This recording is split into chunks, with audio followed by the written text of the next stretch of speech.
Joining us, welcome. Well, let's just take a look at that developing story, the roadmap to formalization of the One Kenya Alliance, a coalition ahead of the 2022 general election, enters a critical stage as Amani National Congress, O.K.A. and Ford Kenya members of parliament convene a joint parliamentary group meeting to discuss issues in the formation of the alliance. Here's that story.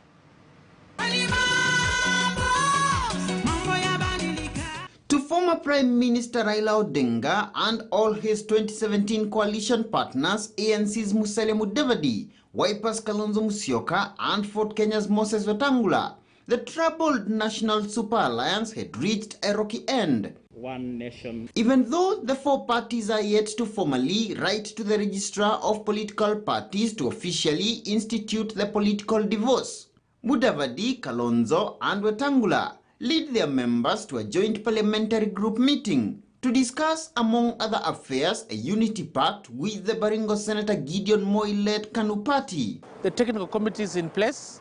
We also have the political committee, which I'm also a member, is also in place. And we've been meeting the principals. So plans are also at advanced level.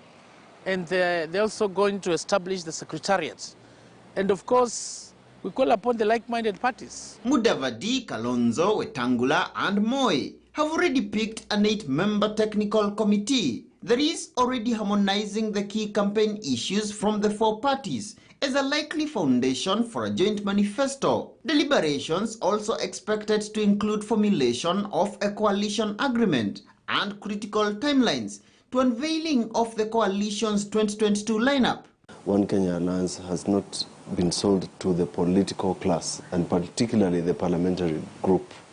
So it was agreed that before there is any launch, whether it's a manifesto, it was agreed that the parliamentary group of both houses, including those members of other political parties, including Jubilee, who are interested, are also invited.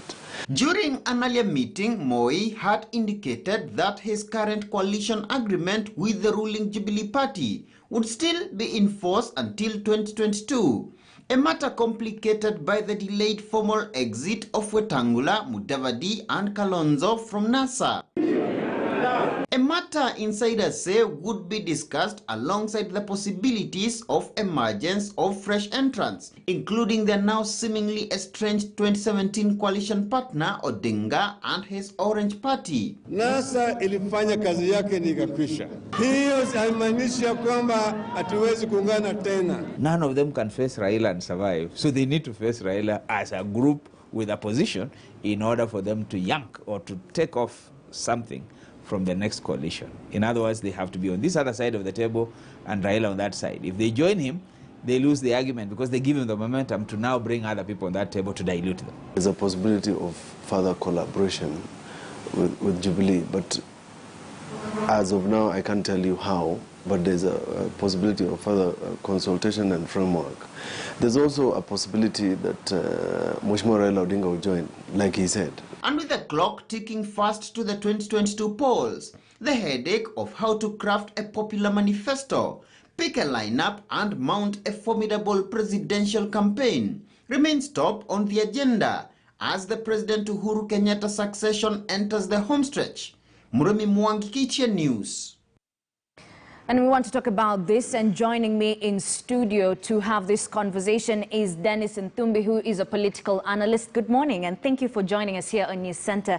It's good to see you again. Thank you for having me, Ashley. Now, let's start talking about this story. ANC, O.K.A, Ford Kenya members of parliament convene a joint parliamentary group meeting to discuss the way forward when it comes to alliances, coming after they exited NASA, but yet there are talks that the Register of Political Parties hasn't officially received the papers for that divorce. What's your take on this? Thank you very much. First of all, there's a notion or a false or a defective doctrine that I want to debunk, and that's a doctrine that has been sneaked into the democratic space, the doctrine of succession. Succession is synonymous to autocracies or dictatorship kind of regimes. It is not democratic at all. The right statecraft word in democracy is what we call transition. Succession personifies the presidency as a personal property that can be inherited by virtue of association or blood, cronyism or nepotism. This is a democratic nation, then therefore the right term to use, and it's important that even the media fraternity picks this, is the word transition. Now, our constitution offers for clear thematics on transition, and it is where Wanjiku decides after every 5 years in August that the transition would happen. Now, moving forward to the second matter, is the idealism around coalitions and the pre-election pact.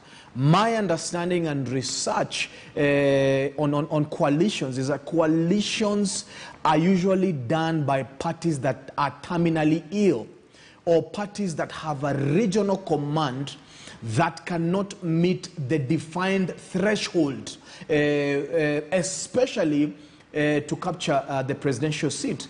And this country has quite, bothersome or humongous threshold of 50 plus 1. And therefore, you'd find, O.K.A, the before NASA, the after NASA. We don't quite know who they are. There's the NASA that has died. There's the NASA that is coming. There's O.K.A. There are many of them we quite don't understand, and even including their leadership. Then they would want to format themselves to be able to meet the threshold that is required nationally, because on their own, they can't command that type of threshold. So the truth is, they have a lot of work to do. Some of these parties, they don't have a very good history in the country, but however, Mudavadi runs a regional party. Kalonzo runs a regional party. Kanu is a regional party. So at the end of the day, we have to look at the regional blocks that they're bringing. And based on the previous elections, the numbers are not convincing. But also, they don't have a clear ideology to convince Kenyans and mobilize Kenyans on the table thematically, from idealism to ideas that then can build strong, democratic doctrines, and therefore that will mobilize us towards realizing economic gains and prosperity and posterity in this nation. So they have a lot of work to do, and also, unfortunately, they are banking on the defective doctrine of succession, that the president may endorse one of them, and also the president perhaps may pick a successor amongst them. But at the end of the day, we said that is a autocracy and dictatorship at the end of the day. That doesn't go well with Wanjiku. You remember when President Moi picked President Kenyatta, Kenyans were furious and they rejected that choice forthwith, even in Central Province, where the president is a son thereabout. So the conversations on transition are such heavy conversations. And unfortunately, we have less than a year to the general election. So I think they have to spend sleepless nights and ugly nights and toil to try and see how to beat the deputy president going to 2022, and how to convince Wanjiku to democratically give them power. But that, as of now, looks bleak and extremely far-fetched. Okay, you've talked about ideology, and before we get into that, you've also mentioned the fact that Ford Kenya and ANC and O.K.A, they don't have these numbers. But let's not forget that Raila Odinga has not yet ruled out the possibility that he won't be in the One Kenya alliance. So then, does that change the game if he were to join O.K.A? It doesn't change the game much, and I think one of the conversations, I think, is Jubilee that has been left in NASA. Only, even ODM has left NASA. So it's Jubilee that has been left in NASA. But was Jubilee part of NASA? No, I mean, they are endorsing Raila as a presidential candidate. Jubilee themselves, they don't have a presidential candidate. They don't have any transition mechanisms. The one who was supposed to transition to, fruitlessly, they're trying to elbow him out of the party thereabout, and that's the deputy president. So the truth is, there is sort of a ganging up to alienate Raila from in terms of him being on the ballot in 2022 and him being the strongest contender amongst the opposition, who then can gang up against the deputy president. And sort of, you've heard them mentioning this and saying this time and time again, that we're not going to support Raila. The NASA pre-election pact specified that if you become then the president, then you can't be the lead or the flag bearer of the movement twice. But Raila technically never became president, and even the chances of him becoming president again are very minimal whatsoever. But there is a plan by O.K.A. Kenya to try and alienate Raila whatsoever from realizing any type of economic gains and whatever it is that there is. And also it was extremely suspect that the president would try to awaken the dead entity that was NASA again, and allude to the fact that he's going to choose a candidate within NASA. Sort of, it looked like some type of trappings thereabout within the dead doctrine of succession. And so politics is extremely deceiving, and you have to read, sometimes not even within the fine print. Even the fine print itself is peppered with the spirit of deception. So they have a lot of work to do. And even if Raila decides to run it alone, ODM is still a regional party. They cannot mobilize anything outside Luo Nyanza as it sits. And that has been the doing of the current Jubilee regime, to make sure that Raila does not have influence anywhere else outside Luo Nyanza. All right, let's just go back to the fact that you talked about ideologies. Now, this meeting that is supposed to happen today, it's actually going on. They're supposed to deliberate on a number of issues: coalition agreement, a critical timelines to unveiling of the coalition's 2022 lineup, not forgetting the joint manifesto. You did mention that they have a lot of work cut out for them. What sort of work, if you can go into details? The truth is, the coming election, Kenyans have to be mobilized, not through tribes. And to be very honest, O.K.A. Kenya looks like a coalition of tribal chiefs. Forgive me for saying that. The truth is, they have to come up with strong ideologies. And the current ideology that has been flaunted by the deputy president, and that has given the architecture towards 2022, is that of the economy that touches the person who is technically at the base of the pyramid. So to be very honest, what should bring O.K.A. together should be an ideology, not necessarily a marriage of convenience for some type of, booty or some type of alimony whatsoever, sweetened by millions thereabout of Kenyan shillings. The truth is, there has to be an ideological, thematic glue that brings them together.